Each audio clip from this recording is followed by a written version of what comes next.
So we're back with season 2 in just a few days, but there's still a bunch of different things that I thought we'd talk about, especially with where the state of the game is of Warzone.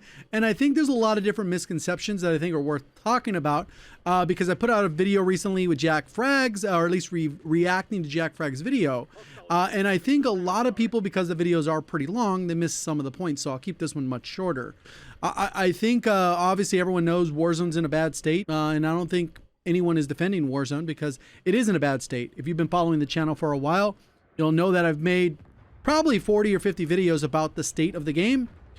And you probably can't count how many that I've talked about in a positive way where the game is good, which is kind of unfortunate because I think we all want the same thing. We want the game to be good. And there's a lot of issues that are holding it back. IW decided with the grand idea that they wanted to make Warzone 2 and even before it came out on September 16th, 2022, I basically said they effed up the game, they should postpone it, and they should not release this. They proceeded to release it. It ended up being as bad and maybe even worse than I anticipated. What's weird is people were like, why are you glazing the game? I'm like, I don't know what you're talking about. The game is rough. It's nothing like what we used to have for several different reasons. There are maybe a handful of things here or there that are nice, but the vast majority of things, it's pretty bad. So we'll discuss some of those things and maybe talk about some other things, especially heading into Verdansk in the next month or two. We do have a sponsor segment, which we'll do right now. Today's video is brought to you by Delete Me, a subscription-based service that helps to remove your personal information off the internet. And they aim to reduce your digital footprint by removing tons of personal information that's available online, whether it's your name, your phone number, your address, your email, and various other information about you from hundreds of data brokers that sell your information daily. After signing up, users fill out some basic information so they know what you want to remove off the internet. And then going forward, you'll have continuous monitoring and removal. Every 3 months, they'll make sure that your information is not reappearing on these broker sites. If found, they'll send an opt-out request to remove that information again, continually maintaining your privacy over time. You'll also receive regular reporting to give you detailed information on the data that's found, where it's located, and then the efforts taken to remove it. Delete Me offers different plans based on the number of people covered, individual, couple, family, and subscription duration. And for 20% off, check that link near the top of the description. Thank you to Delete Me for sponsoring today's video. Welcome back. So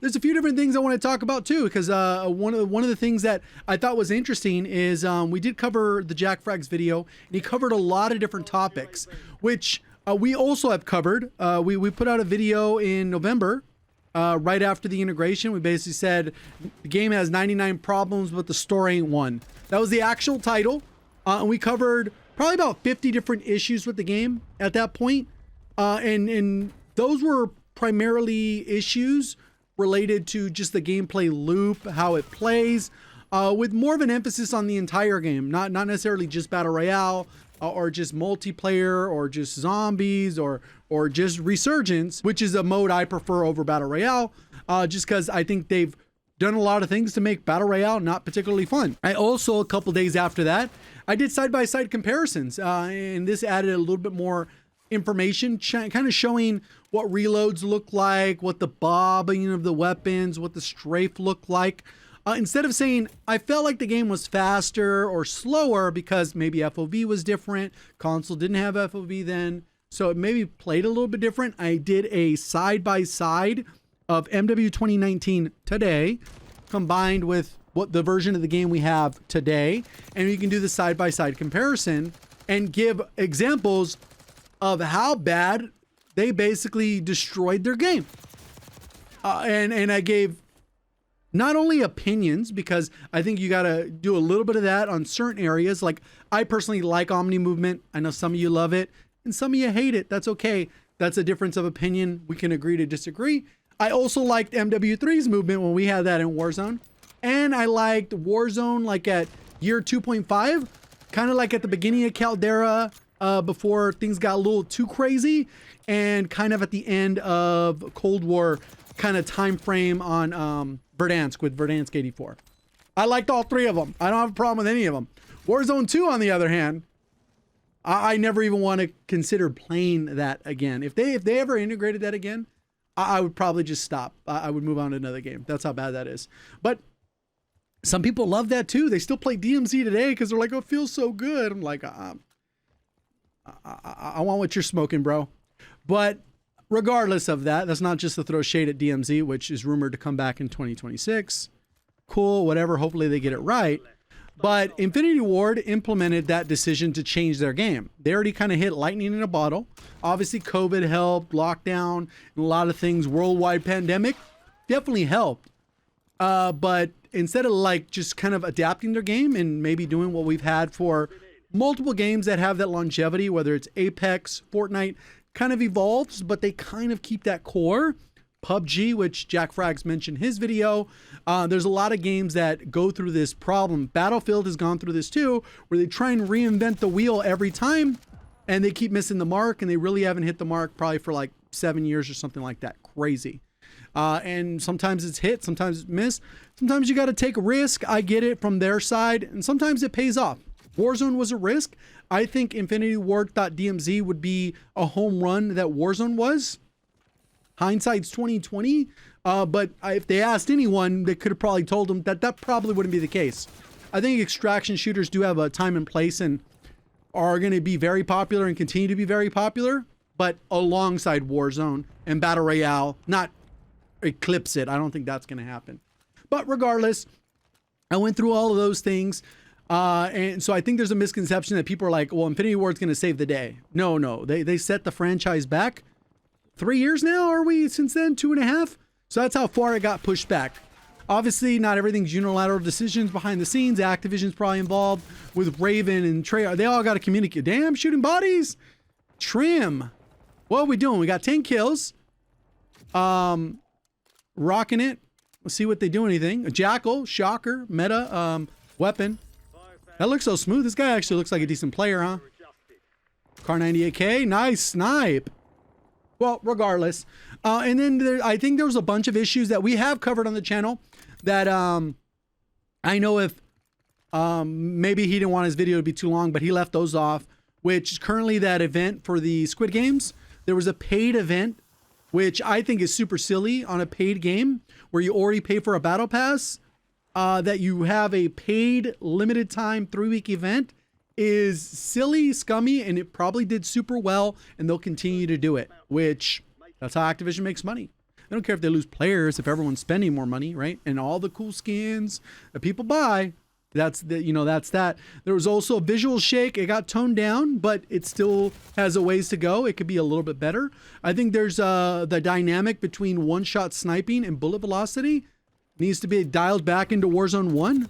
Obviously, sniping was broken in Warzone 1 with insane ADS speeds, insane bullet velocity, minimal bullet drop, but all the rifles had hardly any recoil, could beam like a laser across 200 meters. So it was that like balance where they were both broken in a good way, and you were pissed off if you died to one, but at least you felt like you had a chance, versus now you got to use one type of gun because it fits all the metrics of good bullet velocity, good range, recoil, all that stuff. So it kind of throws things a little bit wonky. This guy's seems pretty decent.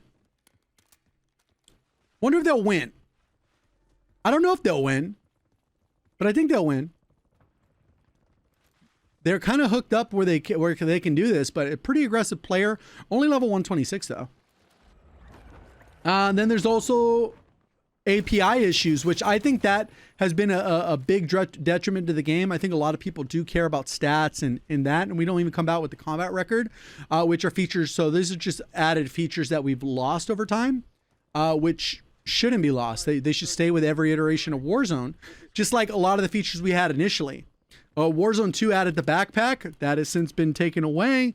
They redesigned how they do the creative class with the loadouts, where you don't have to level up all the guns. I know there was some miscommunication or misconceptions with the creative class. You don't need to level up every gun. You just level up the XM4, you get every attachment. You might not get every single optic, but you're going to get at least the 2x or whatever that you need, essentially. But regardless, I don't think there should be leveling in Battle Royale. Like, we've done enough cycles where it's just like, it's kind of a chore for people that don't pay for the game. And I get they want to make money out of that. But that part should just be like, everything should just be unlocked. I think that's a good solution for that. But I don't know. It kind of is what it is. End of day. I don't think Season 2 is going to solve the problems. I don't think Season 2.5 is going to solve the problems. I'm not optimistic remotely. Maybe I hope they prove us wrong, but I'm not optimistic. Season 3 even won't save the game. Even when Verdansk drops, it still won't save the game. There's so many things that they need to dial in. I think they'll get a huge sweeping fixes that they've already mentioned, that they're already addressing, which I think already will improve upon the gameplay loop.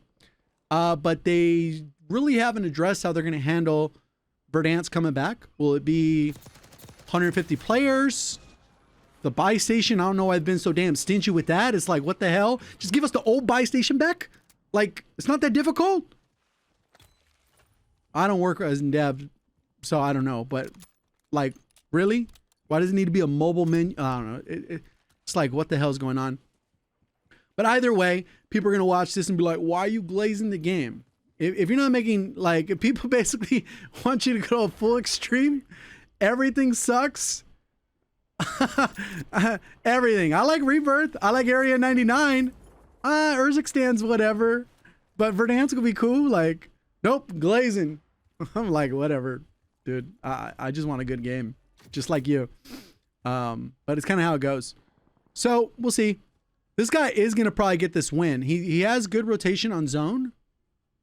Is somebody going to come down? I haven't really heard anyone. I feel like there's somebody on the building right next door. Oh, we just seen him. They called in a precision or something like that? Or was that a cluster? Or he's just firing unsuppressed? Because normally you pull out the streak, it will highlight you on the map. There it is. He's firing his weapon. Unsuppressed, which is interesting. If he's using an unsuppressed long-range weapon, might not necessarily be... I don't know.